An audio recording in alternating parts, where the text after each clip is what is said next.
In early January 1937, torrential rains caused the Ohio River to surge far beyond its banks.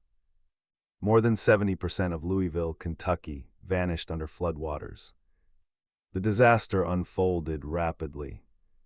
Receiving word with only an hour's notice, photojournalist Margaret Burkwhite secured passage on the next available airplane bound for the stricken region.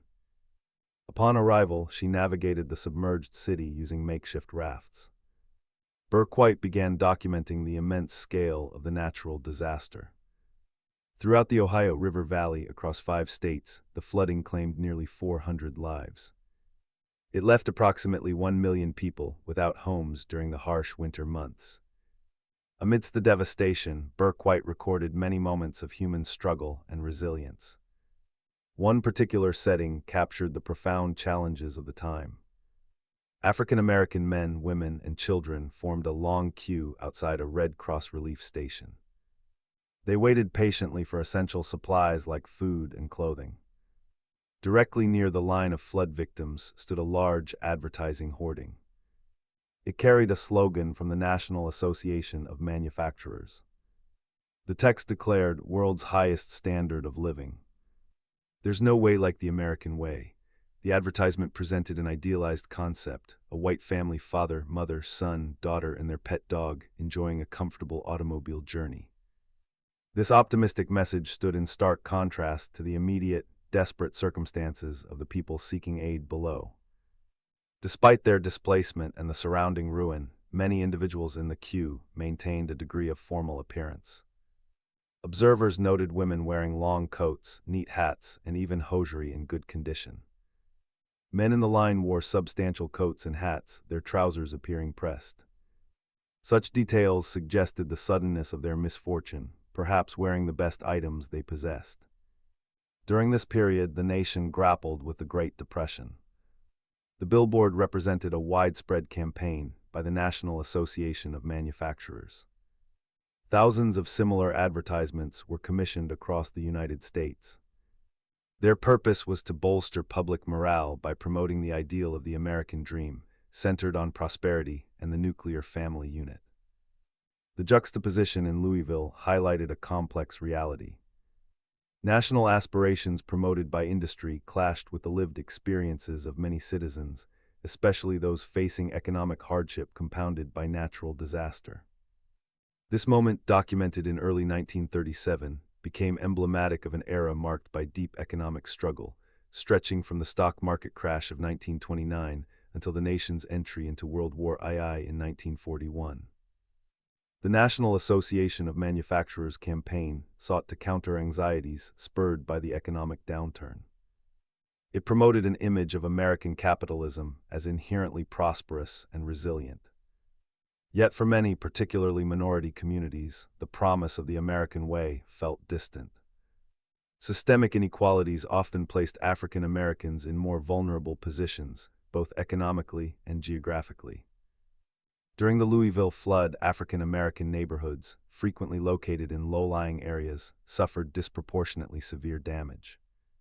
Access to relief resources could also be uneven. The queue for aid represented not just the immediate crisis of the flood, but also the deeper, ongoing struggles faced by Black Americans during the Depression era. Their presence highlighted the gap between national ideals and lived realities. Margaret Burkwhite worked for publications like Fortune and Life magazine. Her assignments often involved documenting the social and industrial landscape of the United States. Her approach combined technical skill with a keen sense for capturing significant social commentary through her lens. She aimed to record the human dimensions of major events and economic conditions. In the year 1937, the nation was still years away from the economic recovery spurred by wartime production. The hardship experienced in Louisville was mirrored in communities across the country. The recorded scene became a powerful symbol. It encapsulated the paradoxes of the Great Depression, immense suffering occurring alongside widespread promotion of national success and abundance. Subsequently, the documentation of the Louisville flood contributed to public awareness of the disaster's scale. It also fueled ongoing debates about poverty, inequality, and the role of government and industry in society. Recovery in Louisville and other affected areas was a long and arduous process. Rebuilding homes and infrastructure took considerable time and resources, extending the hardship for those displaced. Throughout the era, incidents like the Ohio River flood served as stark reminders of the fragility of life and prosperity, even amidst assertions of the nation having the world's highest standard of living. The widespread publication of accounts and records from the flood, including those by Berkwhite, brought the severity of the situation into homes across the nation. It amplified calls for federal assistance and long-term solutions. During this period, racial segregation was deeply entrenched, even in relief efforts. African Americans often faced additional hurdles in accessing aid and temporary housing compared to white residents. The presence of the queue itself spoke volumes about community resilience and the necessity of collective support systems in times of crisis. Neighbors helped neighbors even as formal aid structures operated. In the year 1937, federal New Deal programs were active, aiming to alleviate Depression-era suffering. However, the scale of a disaster like the Ohio River flood tested the limits of existing relief capacities. The National Association of Manufacturers campaign represented a particular ideological perspective. It emphasized individual opportunity and corporate success as the pathways to national prosperity, sometimes downplaying systemic issues. As events unfolded, the narrative promoted by such advertising contrasted sharply with the experiences documented by social realists and photojournalists. They highlighted poverty, labor struggles, and racial injustice. The specific circumstances recorded in Louisville became a frequently cited example of irony in American life during the 1930s.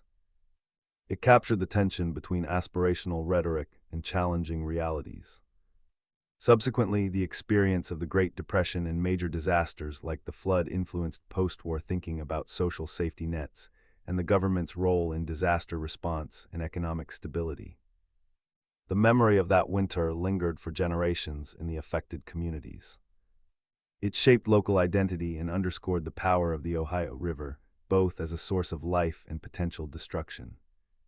Berkwhite's documentation served a critical function beyond mere recording. Photojournalism during the 1930s played a significant role in shaping public understanding and empathy regarding national crises.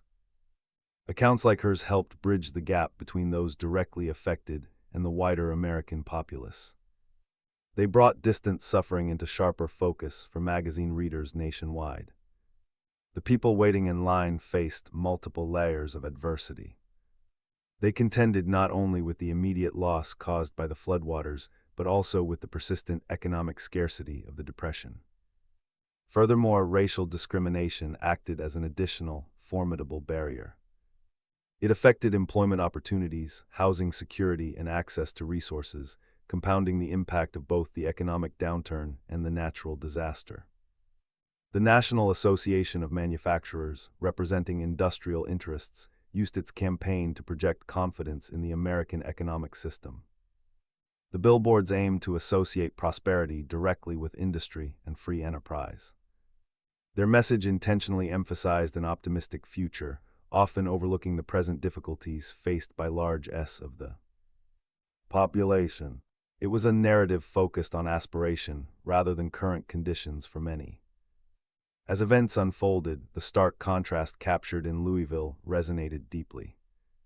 It became a recurring reference point in discussions about American identity, inequality, and the meaning of progress.